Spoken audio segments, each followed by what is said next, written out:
They gave me 48 hours, not a conversation, not a negotiation, a countdown. A clock was hung above my head as if to force a flinch.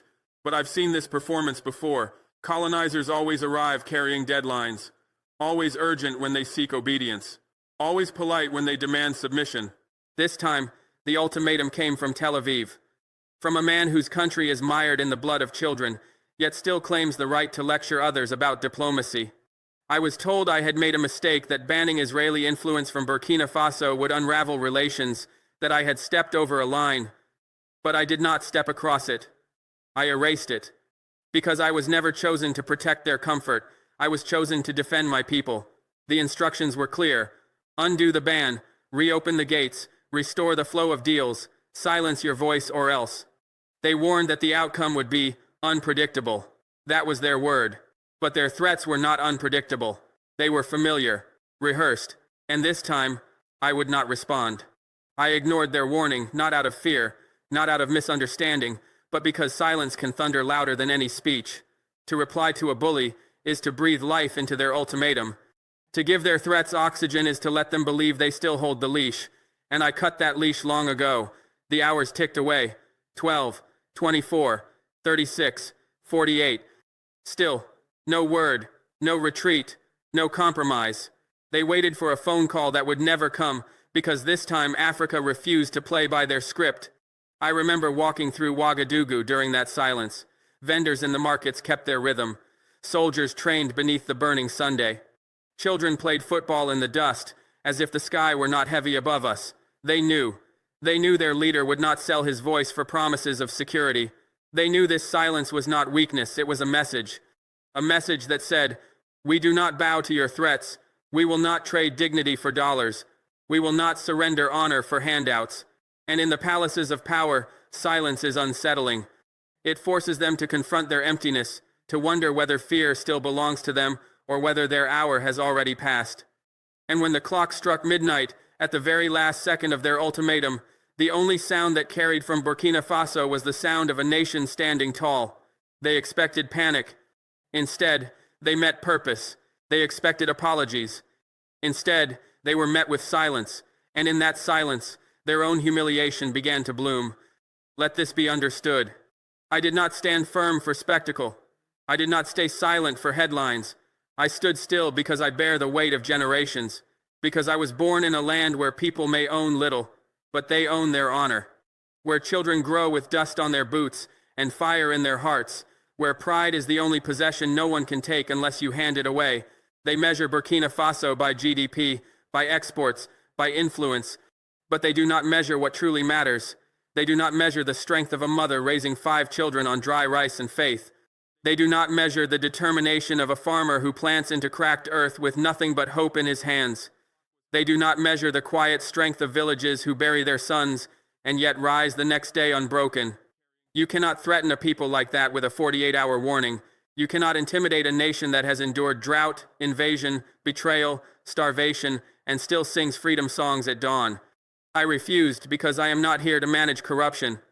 I am not here to decorate poverty with foreign aid. I am not here to shake hands with those who profit from our silence. And when I looked at Gaza, at children buried under rubble, I knew. Burkina Faso could not look away. We could not bend under pressure. We could not remain silent in the face of injustice abroad while claiming dignity at home. That is why I refused. Not for conflict, not for recognition, but for the weight of our history, for the honor of our people, for the truth that no deadline, no ultimatum, no foreign threat can erase. Because when the final hour passed and silence fell across Burkina Faso, it was not the sound of fear, it was the sound of freedom. I witnessed scenes no leader should ever accept: mothers carrying limbs instead of children, water deliberately cut off, aid shipments blocked, and propaganda broadcast in every language. And in that moment, I made a vow, not in our name, not with our gold, not with our land. That vow became action. I banned them, and with that decision, a line was drawn, a red line written in the blood of the innocent, a line that declared, if your hands are stained, do not bring your contracts here. If your policies carry the stench of apartheid, do not pretend you come in peace. When their ultimatum arrived, it was more than a demand to reverse a policy. It was, in truth, a demand to erase conscience, to undo the single decision that set us apart on a continent too often asked to compromise. But I refused. I would not be remembered as the man who bowed because the pressure grew too loud. I would be the man who stood tall, even when the world warned me it might cost everything. Because some losses are worth bearing, if it means the soul of a nation remains intact. They expected me to plead. Instead, I fortified. They expected me to retreat. Instead, I advanced faster, harder, and clearer than before. What they never understood is simple. Threats do not weaken us. They sharpen us. They remind us of who we are. So, when that ultimatum landed, I did not call for talks. I called for strategy. Behind closed doors, in the silence of that moment, one order was given: double everything. Double the security patrols. Double the digital surveillance of foreign interests. Double the audits of every Israeli-linked operation, past and present. And above all, double the protection around every inch of our future. Hidden channels began to close. Third-party contracts, intelligence proxies, regional side deals, and secret handshakes that had siphoned our minerals in exchange for hollow promises, they were all uncovered and dismantled. This was not reaction, it was clarification. Because clarity is the one weapon that terrifies those who survive on confusion. They thought they held leverage. What they failed to realize is that you cannot leverage a people who no longer fear losing comfort. I do not sleep in gold-plated rooms. I do not eat from imported porcelain. I do not measure progress by photographs with foreign ministers, or by how many of my children study in Europe. When I doubled down, it was not only political. It was spiritual. It was ancestral. I carried the weight of every Burkinabe who once walked barefoot to freedom, of every rebel who fought without weapons, of every elder who warned, they will return, and this time, you must be ready. And I was ready, not because I had tanks, but because I had purpose. They threatened isolation. But how do you isolate a people who have already lived alone for so long? They threatened economic collapse. But how do you frighten a nation that has endured survival on less than nothing, yet still found reason to smile at the sunrise? They threatened war. But our people have lived through worse, and from ashes we still learn to build love. So I did not bow. I built. And in building, I revealed something they had not expected to see. We are not the Africa whispered about in corridors of power. We are the Africa that looks you directly in the eye without blinking. They wanted reaction. Instead, they were given a mirror. And when Prime Minister Netanyahu looked into that mirror, what he saw was not strength but desperation. The truth that no one in his circle wished to speak aloud became undeniable. He miscalculated. He believed Burkina Faso would fold, as others had folded before. He believed Africa remained the land of easy deals and silent leaders.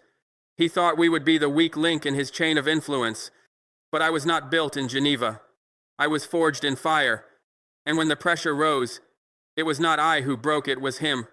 Let history record this moment clearly. The 48-hour deadline came and went. I remained standing. Burkina Faso remained sovereign. And Israel was left with nothing but its own empty threats. No bombs fell, no sanctions struck, no grand retaliation arrived. Only silence, the echo of a bluff exposed. And humiliation, in geopolitics, is not always loud.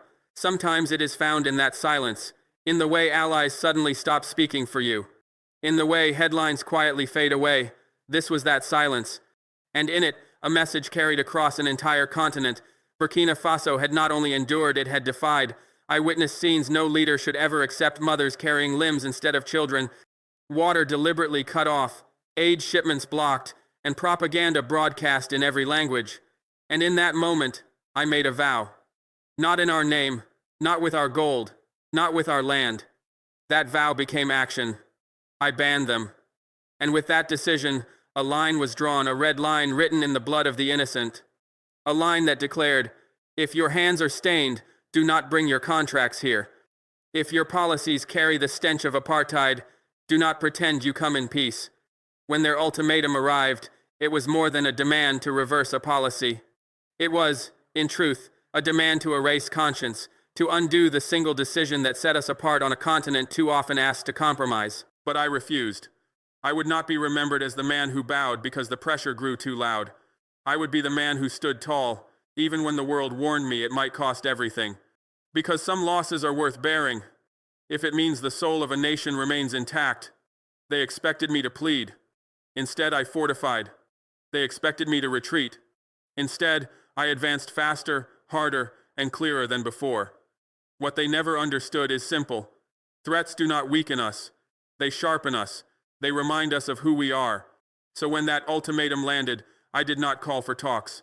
I called for strategy. Behind closed doors, in the silence of that moment, one order was given: double everything. Double the security patrols. Double the digital surveillance of foreign interests. Double the audits of every Israeli-linked operation, past and present. And above all, double the protection around every inch of our future. Hidden channels began to close. Third-party contracts, intelligence proxies, regional side deals, and secret handshakes that had siphoned our minerals in exchange for hollow promises, they were all uncovered and dismantled. This was not reaction. It was clarification. Because clarity is the one weapon that terrifies those who survive on confusion. They thought they held leverage. What they failed to realize is that you cannot leverage a people who no longer fear losing comfort. I do not sleep in gold-plated rooms. I do not eat from imported porcelain. I do not measure progress by photographs with foreign ministers, or by how many of my children study in Europe. When I doubled down, it was not only political, it was spiritual, it was ancestral. I carried the weight of every Burkina Faso who once walked barefoot to freedom, of every rebel who fought without weapons, of every elder who warned, they will return, and this time, you must be ready. And I was ready, not because I had tanks, but because I had purpose. They threatened isolation. But how do you isolate a people who have already lived alone for so long? They threatened economic collapse. But how do you frighten a nation that has endured survival on less than nothing yet still found reason to smile at the sunrise?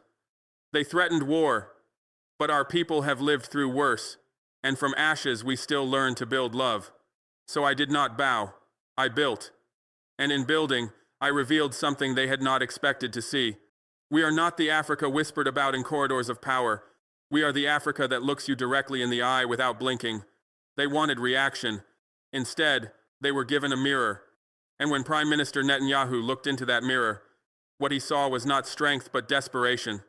The truth that no one in his circle wished to speak aloud became undeniable. He miscalculated. He believed Burkina Faso would fold, as others had folded before. He believed Africa remained the land of easy deals and silent leaders. He thought we would be the weak link in his chain of influence. But I was not built in Geneva. I was forged in fire, and when the pressure rose, it was not I who broke, it was him. Let history record this moment clearly. The 48-hour deadline came and went. I remained standing. Burkina Faso remained sovereign. And Israel was left with nothing but its own empty threats. No bombs fell, no sanctions struck, no grand retaliation arrived. Only silence, the echo of a bluff exposed. And humiliation, in geopolitics, is not always loud. Sometimes it is found in that silence, in the way allies suddenly stop speaking for you, in the way headlines quietly fade away. This was that silence. And in it, a message carried across an entire continent. Burkina Faso had not only endured, it had defied. There comes a moment when power no longer looks like strength, but begins to feel like theater. And that is what reportedly happened to Israeli Prime Minister Benjamin Netanyahu. His warnings, once broadcast with authority, suddenly carried a different tone. They no longer sounded like dominance. They sounded like desperation. Because yes, governments can be pressured, politicians can be influenced, and media can be shaped. But what happens when an entire nation decides to refuse? When the usual levers of influence fail, when the playbook itself collapses? Analysts point to the Sahel, where even the image of a single barefoot soldier seemed to carry more moral certainty than the most polished cabinet meeting. That contrast revealed something profound. What shifted here was not just political strategy. It was the breaking of an illusion, the recognition that global threats have limits. Netanyahu's reported setback was not only personal, it was geopolitical. It exposed the reality that influence is not infinite. For the first time, a line was drawn, and this time, it was not erased. You could almost feel the tremor before the headlines changed, before the first letters arrived, before elders in villages whispered in quiet voices. Finally, someone said no. This moment wasn't viewed simply as politics. It was felt as something deeper, a pulse, a current that traveled across a continent long waiting for such defiance. And then came the silence. 48 hours of it. But that silence was louder than any speech. From Mali, from Niger, from Guinea, letters began to arrive. not only from heads of state, but from fishermen, teachers, nurses, and soldiers. Their words weren't of thanks, they were of inevitability, about time. One note, reportedly from a woman in Accra, struck a chord. She wrote, "You may be the first leader I've seen refuse and mean it." That message illuminated the deeper truth. This was no longer just about Burkina Faso. It was about carrying the weight of millions of Africans who, for generations, were told to sit down, to remain silent, to accept agreements that stripped away rivers and mountains while their communities struggled to survive. For too long, silence had been dressed up as diplomacy, concessions had been sold as partnership, and betrayal had been rebranded as pragmatism. But now, something new had entered the story. People were no longer watching a leader bow, they were watching one stand and keep standing. And in Africa, history does not remember those who negotiated quietly, it remembers those who stood tall.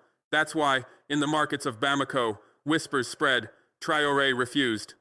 In the classrooms of Lagos, students ask, what if our president did the same? And in the streets of Conakry, another question echoes, could this be the beginning of something greater? By most accounts, this was never meant to be a movement. But sometimes, saying no sets off a chain reaction. It gives others permission to remember who they are. That is why analysts say this moment now stretches far beyond a single country or a single confrontation. This isn't just about Israel. It isn't just about Burkina Faso. It has become about Africa itself, a continent awakening from a long and heavy sleep, and according to observers, there is no returning to silence.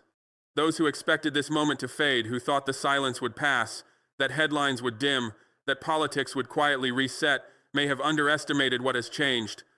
Because this wasn't just a pause, it was a fracture, a mirror crack, and once a mirror shatters, it cannot be pieced back together. So, what comes next? Analysts suggest the answer is clear.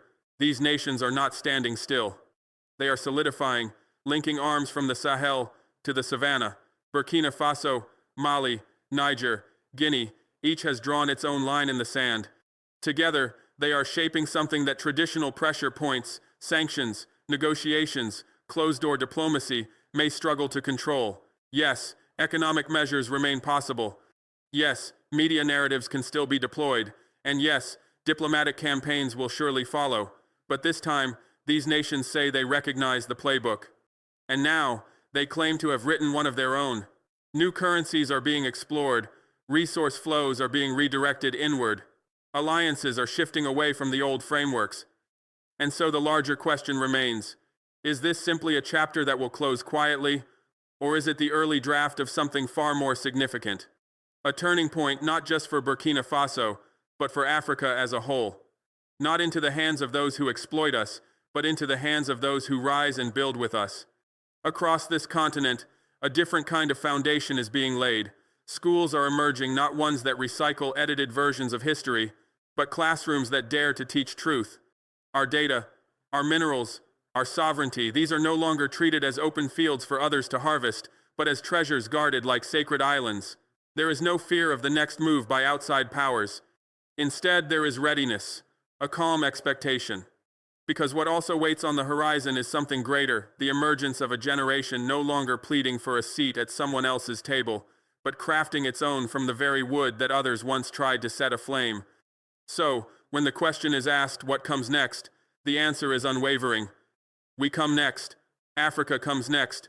Not cast as a victim, not presented as a charity case, but as a voice that no longer requires permission to speak. And if new ultimatums arrive, if fresh pressure or carefully crafted narratives appear, the response has already been tested, and that test has already been passed. Not through weapons, but through the one act most feared by those who impose. We stood tall, and we remained standing. But beneath the silence of those tense 48 hours, there was a story the headlines did not tell. Something revealing, something that spoke not of strength from afar, but of quiet desperation. Because in that narrow window of time, 13 phone calls came through. Not from Tel Aviv, not from Prime Minister Netanyahu, but from Washington, from London, from Brussels. Voices on the line, asking the same urgent questions. What would it take? How can we negotiate? What do you want? And in that moment, the picture became clear. This was never solely about Israel. It was a test of the entire system. A trial to see whether the old playbook still held sway, whether the unseen strings of influence could still guide the outcome. Each call was allowed to ring unanswered. Each message offering aid, investment, or partnership left unheard, because here was the truth they could not accept. Dignity is not a bargaining chip. Conscience is not a commodity. The soul of a nation cannot be auctioned, and in their urgency, something was exposed. The emperor has no clothes. What once seemed unshakable power was shown for what it truly was, an illusion, propped up only by compliance. And when even one nation refused, the entire house of cards began to tremble. Within a single week, the ripple spread.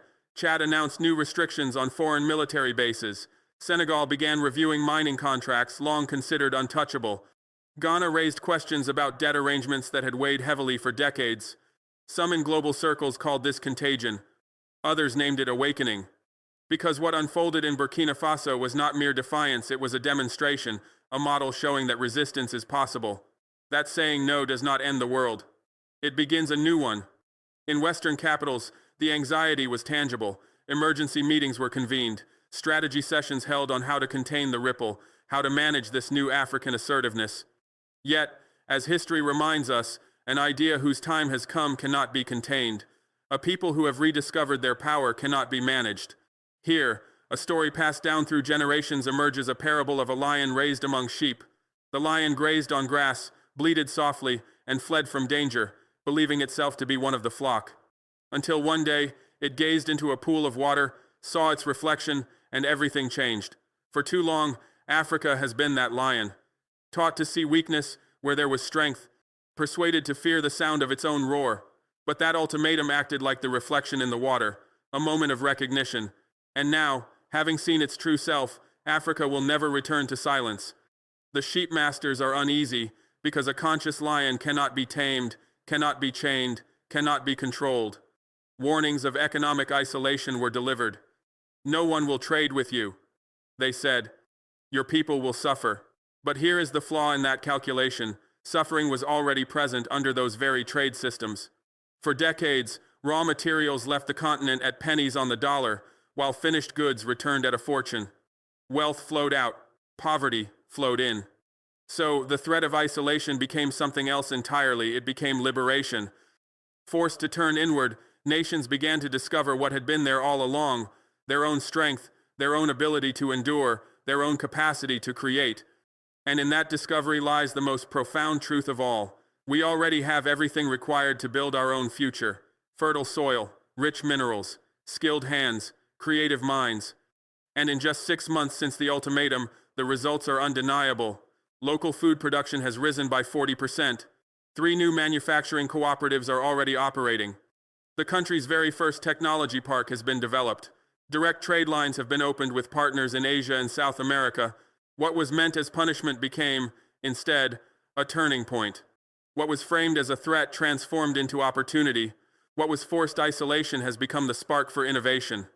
But the deepest change isn't happening in government offices. It is unfolding in universities, in technology centers, and in the hearts of young Africans who now watch their leaders say no and mean it.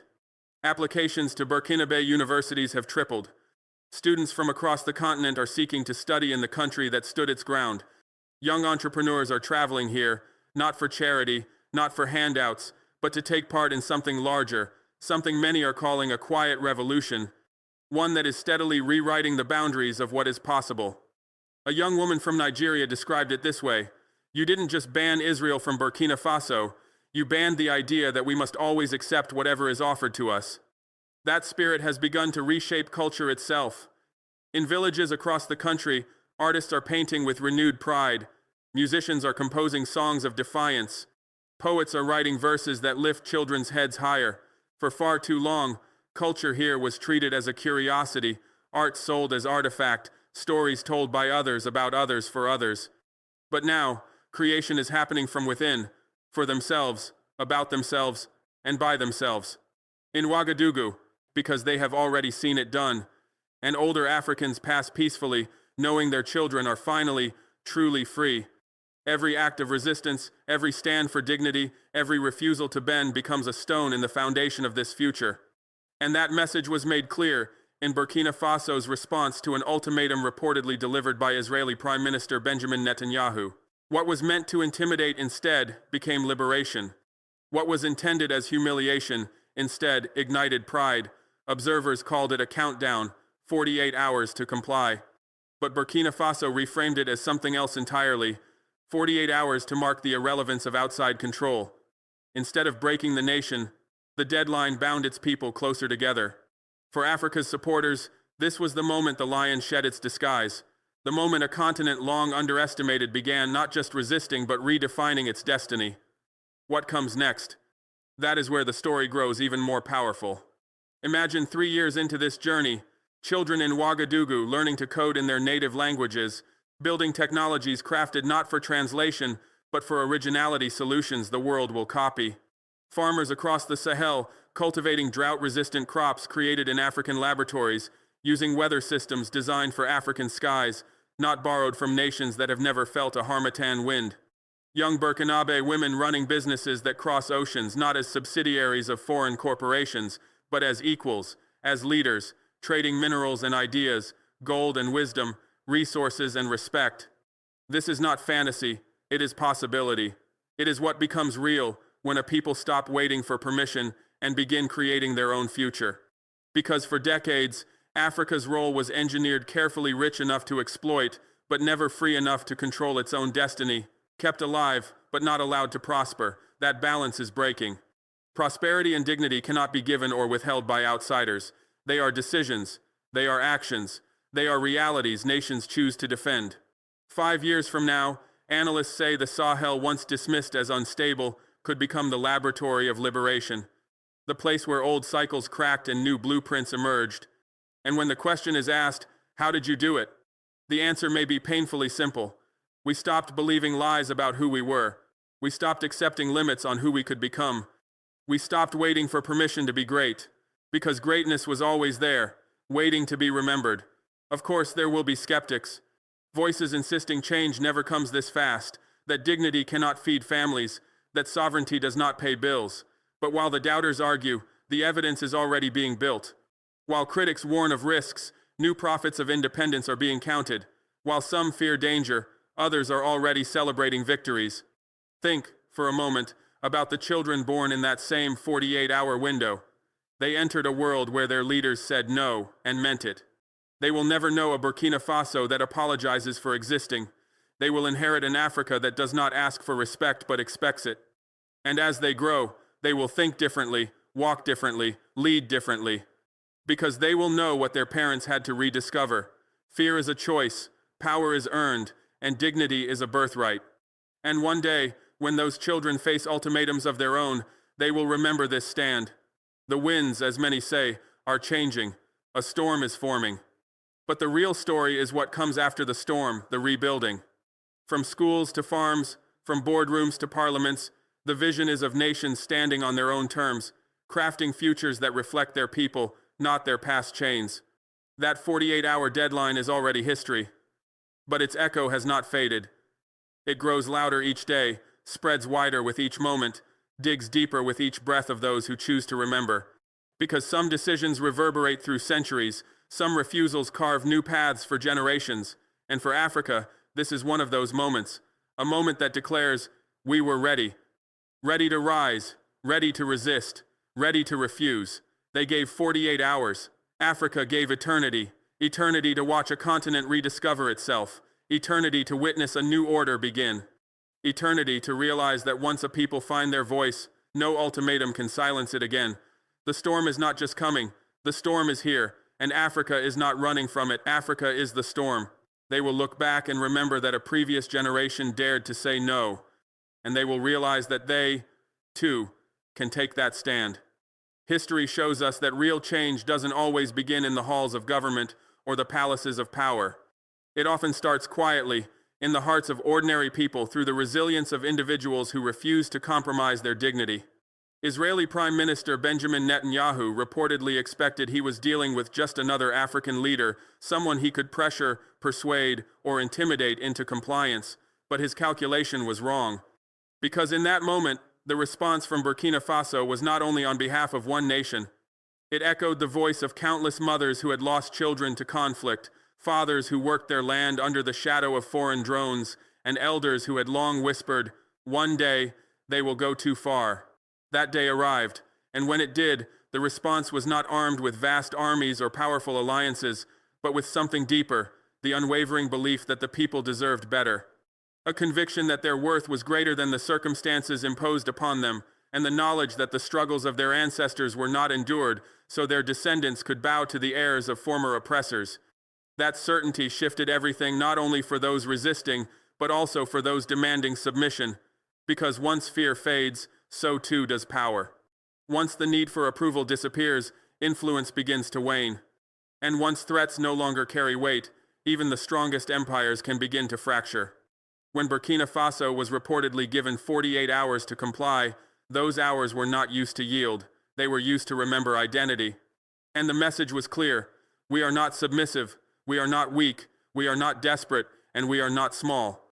We are the descendants of civilizations that raised pyramids and built centers of learning when much of the world was only discovering writing. We are the heirs of kingdoms that traded with Asia when parts of Europe still believed the earth was flat.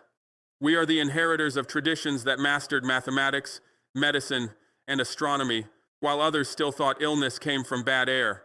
But over centuries, that heritage was made to be forgotten. Colonial structures and narratives persuaded many to see themselves only through foreign eyes, to measure worth against foreign standards, and to accept imposed limitations. Yet memory is powerful. Truth has a way of persisting. And once dignity is reawakened, it does not go back to sleep. This, then, became more than just an ultimatum, more than one leader's refusal. It was a turning point, what some describe as the moment Africa remembered its history, its resilience, and its strength, a moment when the continent stopped apologizing for its own greatness. The lesson is clear: the future is not something that simply happens to nations. The future is shaped by choices, by courage, and by the refusal to accept less than what is deserved. When told there were 48 hours to decide, the response was not only resistance, but a message. Those 48 hours will turn into a lifetime of reflection for those who believe domination was the only path. They will wonder what Africa might have shared freely had genuine partnership been chosen over coercion. That regret belongs to them, not to Africa. For African nations, the concern now lies in building, in creating, in choosing which dream to pursue first. Because once fear is gone, the horizon stretches endlessly. Once apologies stop, energy can flow toward new growth. And once defense is no longer the primary focus, expansion becomes possible. This is what follows after refusal. This is what comes when resistance bears fruit. This is the moment when oppression loses its grip. They may have offered 48 hours, but the response gave the world a new reality. A reality where ultimatums hold no sway, where threats fade into background noise, and where fear of African freedom may itself become a catalyst for African liberation. The winds, observers say, are shifting, a storm is approaching, and yet Africa is positioning itself not only as the storm itself, but also as the builder of what comes after, as the architect of a new design, as the gardener planting seeds in soil once stripped bare. This is the time, this is the moment, this is Africa's chapter to write, and no ultimatum, not in 48 hours, not in 48 years, can change that truth.